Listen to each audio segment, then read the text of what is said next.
Almost forgot to turn the mic on. Okay, this is a blade flatter I came up with. I do bronze knives here. This is one that I finished already. What I did here is take a piece of oak. Come around here so I can make sure I'm showing it to you. Piece of oak, and I inlaid it for my knife blanks. These things are cast, and they come out of the cast, and they're pretty rough. They got some divots and voids in them. You gotta grind them down, clean them up. This particular one, you're looking at that heel right there. That's where the sprue came in for pouring the material, for pouring the bronze into the mold. What I did here, make this inlay. Wow, if I get that to lay in there. Make this inlay. You take this blade, got to hold it sideways, lay it on there. Once you got it on there, you can forget about that. We have this little jig here. The stop that comes with these is a piece of junk. You just throw that away. This stop here, what I got's a Phillips number 10 countersunk that tapped and drilled into this piece of casting here. This one on this side's got a wing nut in it. Then I made this holder right here. We got a piece of 1.5 inch angle iron on either side. That traps the oak right there. There's a piece of 1/4 inch steel up in there to space it, keep it from having these rub on the belt. This piece of 1 inch is on here so I can tap and drill it for this set screw, which holds it in place. Excuse me. The 1 inch piece is on there so I can put this set screw on there, tap and drill it so we can hold everything in place. And you literally drop this on here. Once you got it on there, bring your jig back into it. This is just an old piece of scrap steel I had. I had to play with the weight on this to get one that would work without stalling the motor. These belt grinders here are, wow, motors suck. But I've got more motors, and I may very well change this one out. Tighten that set screw. Flip sander on. You also have the option here of moving this side to side. Just loosen the set screw, move it across your belt so you don't wear the belt all in one place. I had to tinker quite a bit with the weight. I tried using a piece of 3.5 inch by 4 inch by 1 inch 4140. I had just a block I used kind of like a little anvil on my welding table here, and it's too heavy. It stalled the motor. Tried using these Harbor Freight welding clamps, the big one. It doesn't do it right away, but it'll stall the motor. Whenever you're putting this on, the medium one eventually will stall it. So I went to the 2 little ones. That seems to work. Lets you adjust the weight side to side if you need to pull it down. Otherwise, I just get it kind of in the middle of the blade. That way she comes out nice and flat there. These blades, being bronze, I can't go any thinner than 5/32. I go any thinner than that, and they're just too wimpy. When you do put this in, you got to check the tracking. And if you move it side to side, you have to keep an eye on the tracking and adjust it to compensate for that movement. Because when you put the load on one side, she's going to want to coast the belt over. And if it coasts too far, it'll stall the machine. Anyway, it works pretty good. I'm pretty tickled with it. I have the advantage of having a wire feed sitting right there, so fabricating tools like this is no big deal for me. But this little sander here, I bought these pre-pandemic. I got a couple of them around here. Literally had one just detonate on me that I'd had for a long time. One of the rollers went oblong on it, and it was shaking so bad we couldn't use it anymore. I tore it down to bits and pieces, saved what I could. This one here, I'm going to go look around. I got a bunch of motors around here. I think I got a 3rd horsepower washing machine motor that I can put down here.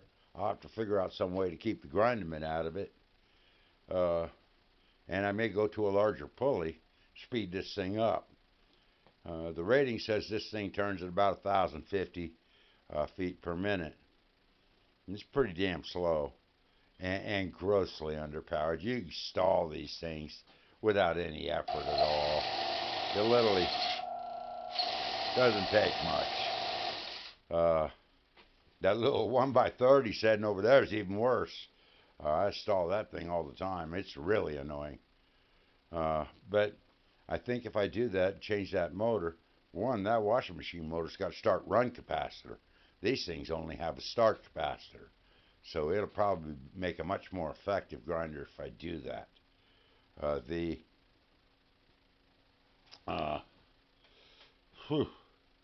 Grinder over there, that little 1x30, I'm going to build me a 1x42. I already bought belts. Excuse me. I got a 1/2 horsepower motor for it. I'm going to build it along the same lines. I'm going to grab the camera off here, guys. I'm going to build it along the same lines as this 272, which is, wow, these are a wonderful tool. I just about a week ago, I think, changed that main drive roller right there from a 5-inch to a 6-inch. Holy crap, the difference in speed on this belt grinder once I did that. Oh man, I was impressed. It really speeded it up.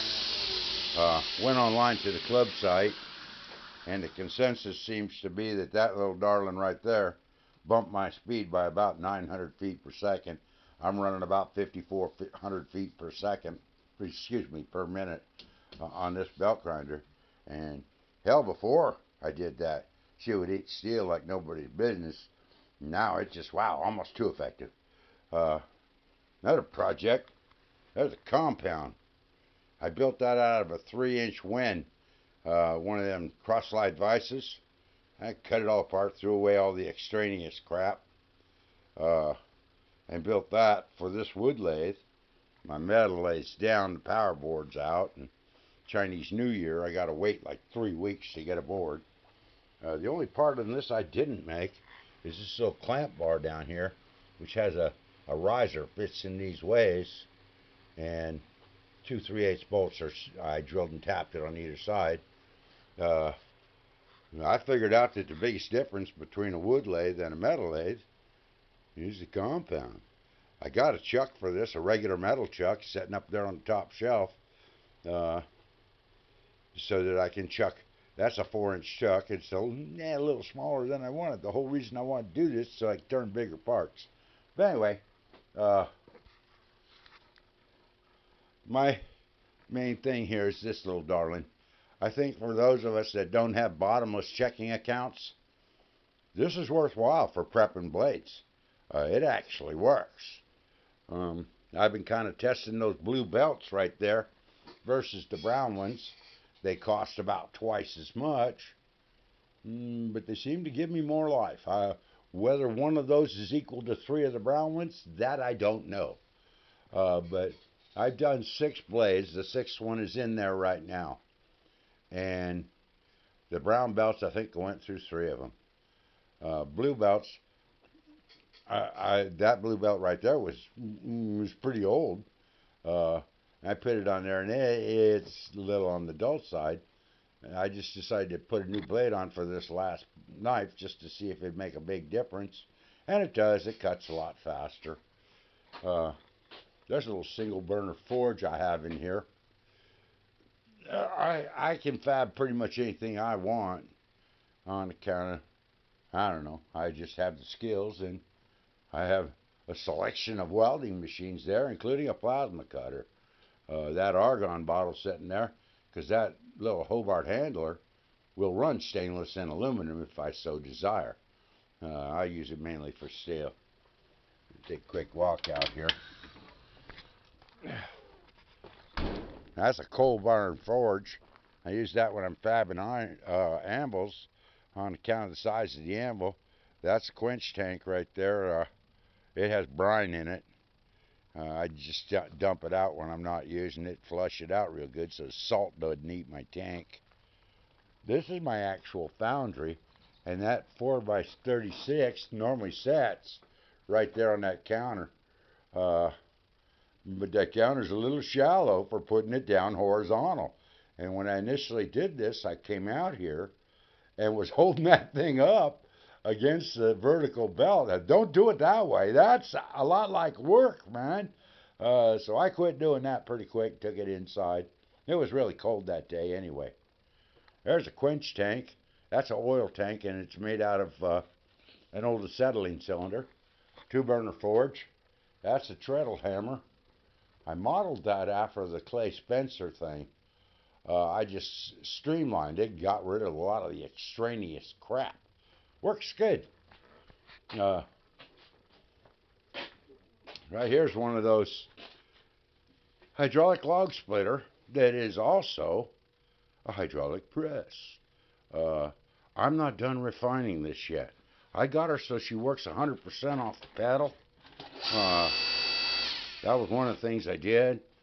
I can turn it back into a log splitter by taking those set screws out, get that strap off, and 2 3/8 bolts. This entire assembly comes off, and she's a log splitter again. I'm not thrilled with where I got at this point. I still got some refinements. It needs rollers down here on the bottom of this pusher to hold it straight on the ways. Also, on the top of this flatter. What I've noticed is this flatter has a propensity to ride up under load. So I'm going to put a latch on that so it can't do that anymore. But that's pretty much what I had to show you guys. You'll understand how I built stuff like this, because I spend more time building crap than I do forging or actually working in here. I'd rather play with the machinery. But this, for what it is, I've seen these things. I didn't pay $80 for the 2 that I have. They're up to $100 now, but they'll have them on sale for $80. Or you watch for those 20, 25, 30% off coupons and go grab you one of these. It works good for this. The backer on this is 11.5 inches long. Now, personally, I don't know that I would take this far enough that it would go past the backer, for the simple reason that if you go past that backer, you might not end up with a flat blade. When I built this, what we have here is the inlaid piece of oak. This 2 paint sticks stapled to the side to keep the weight in. I again played with the weights. All this does, a little piece of paneling sets in here. I'm going to have to keep this camera focused. Sets in here and holds your knife blade. The knife blade starts about here. That's why I put staples where they are, so I can see where the blade is. What it does is make sure that I'm holding that blade forward of this flat edge right here, so that blade's laying flat on the machine. And that way it guarantees me nice flat blade. And I am tickled pink with how these come out, because it literally gives me nice, even, flat blade, ready to start building the knife out of. This is a worthwhile thing, guys. And holy crap. Again, less than $100. And quite frankly, the motor works for what it is. I can make it better. Anyway, that's all I had to say. I'm out. Bye.